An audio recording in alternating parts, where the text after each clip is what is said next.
हात लावायचा अधिकार कोणत्या कर्मचाऱ्याला आहे?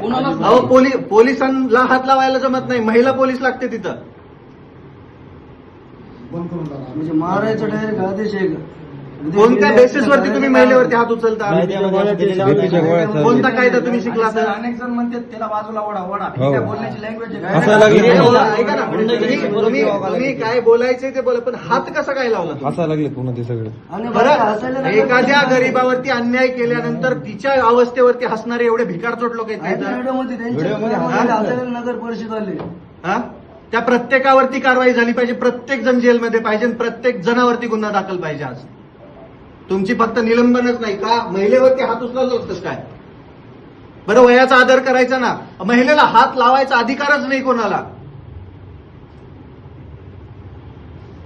कदाचित त्यांना आई नसेल सर, असा काय प्रकार असेल. तेच काय कदाचित स्वतःच्या आईवर प्रत्येक ठिकाणी प्रत्येक गोष्टीमध्ये फक्त गरीबच दिसतो का तुम्हाला? सर ऑलरेडी त्याच्यावर कारवाई चालू आहे गणेश पगारेवर.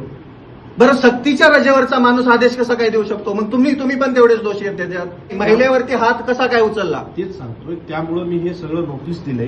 आपण कारवाई नोटीसने काय, ऐका ना, हे बघा कॉम्युनिजेबल ऑफेन्स आहे. महिलेवरती हात उचलणं, तिचा विनयभंग करणं कोणी अधिकार दिला?